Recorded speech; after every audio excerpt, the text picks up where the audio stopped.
everyone, welcome to my channel where I teach you how to create awesome designs. My name is Muskan and I am your mentor. In this channel, you will learn about 3D designing and other topics related to fashion. Whether you are a beginner or intermediate designer, you will find something useful and fun in my video. I started this channel because I love designing and I want to share my passion and knowledge with you. I also want to help you to achieve your goal, whether it's landing your dream job, building your own projects, or just having fun with fashion. So if you are ready to join me on this journey, make sure to subscribe and hit the bell icon to get notified when I upload new videos. And don't forget to leave a comment and let me know what you think of my video and what you want to learn next.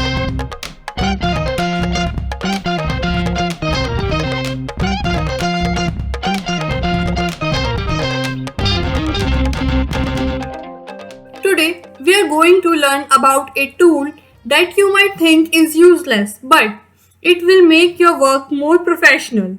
The tool I'm talking about is available in 2D Windows tool and its name is Notch. Before learning how we can add them, it's necessary to know their use. Notch is used as marker while joining two pattern pieces together like waist, sleeve or knee. It is also useful while making pleats. This is all about the basic information. Now we will see how we can add this tool in project. For this, we need one garment, so let me open one quickly. You can hover over your pattern outline, then you will see one red dot. This is the indication where our notch will be added. So we have two ways to add notch in our project. The first one is very simple. All we have to do is to select the area by left mouse button and our notch will be ready. Or you can right click instead of left, then you will see one dialog box where you can create the exact value to put your notch on your garment. Notch works similar to our point tool option, so you won't face any issue.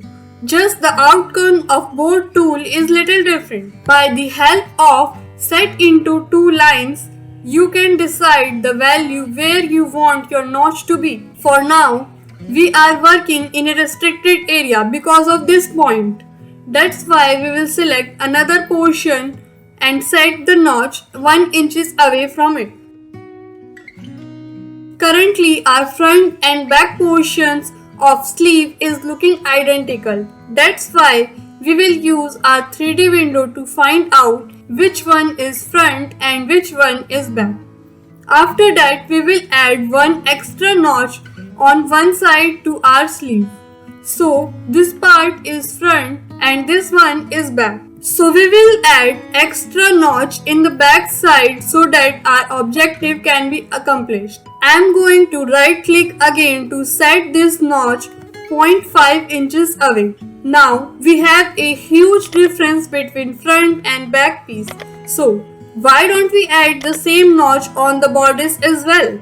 So for that we have to find out at which side the sleeve is attached on bodice. This will make your work look more professional and will help you at production level while stitching your garment. This is the portion of bodice where our sleeve is attached.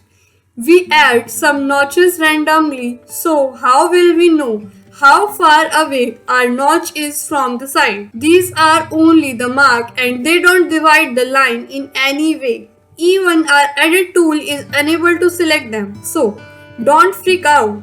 We will use the same notch tool that we use to add them. We can select them with its help. If you have any issue with notches, you can simply select them by using the left mouse button and move them along the pattern side where you need to place them. Or you can press right button instead of leaving your notch like this, so that you will be able to fix the value to move your notch. This is all the extra information, but how will we measure these lines so that we can add similar notches to the bodice? For that, select your required notch and right click over it. Here you will see one option called add point to notch. That will add an exact point to our notch so that we can find out how far it is from the side. Now quickly select your edit tool to measure this area. This is 3.627, so this is the value we need, but here on our front piece we have an armhole dart, so we have to find out if this length is enough for a notch. This value is only 3.59, so we have to find out the difference between the two values, and that is 0.037. So we have to add a notch on our next portion of the front. And here our cute little notch is ready. Now do the same for the back part and add a point, measure it and then add a notch. After some calculation, our another notch will also be ready. This is how you can make the improved version of your pattern. You might be aware that the pattern we create in CLO3D is actually the final measurement.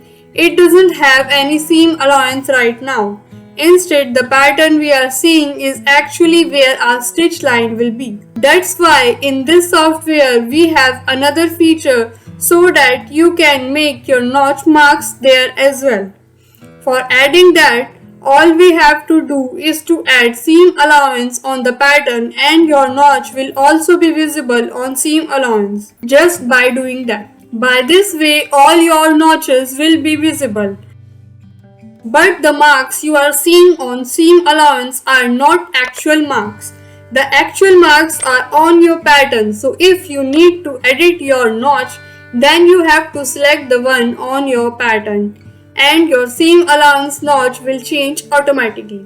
Now we will show you a different way to add a notch. For that you need one point and here we have a lot of points, so we don't need to add one. Just select any point with the help of edit tool and right click over it. You will see one option called add notch. After selecting that option, your notch will be ready. So now you can add a point over notch or notch over point. But if you want to delete any of your notch that are useless, then you can simply select it and press delete on your keyboard, or you can right click over the notch and select delete from there, the longer way if you wish. Till now we have learned a lot about notch and their uses, but yet we need to know how we can edit them more, like their size or shape. Select a notch and look at your property editor. Like every item, our notch also have its own special property. Here, the first thing that you will notice is its name. So, we can make one notch different from the rest of our notches by labeling it with a different name, like notch for back or notch 1, anything you like. This will make your notch different from other. Next we have type. So you can see the objective of each type on your screen, and even I am showing you how it will look in CLO3D. Here, L notch will not look perfect because of our pattern shape. So you can see the outcome of it on the other side of a pattern. Next we have angle. So perpendicular is regular, but if you want to rotate your notch, then you can do that as well. I am writing the value 130, or you can write any value in particular that you need. But currently we don't need any of that, so we will go back to our old settings. After that we have length of our notch. So if this one is not fulfilling your need, then you can increase or decrease the size of it by just writing the value you need. After all these, our last option is flip. If you want your mark outside of your pattern, or should I say opposite of your pattern, then you can select this option as well.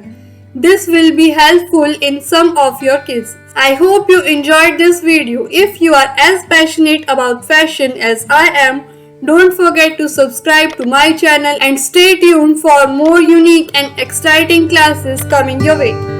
I can't wait to share my experience with you and inspire you to express yourself. See you in the next video. Happy designing. Bye.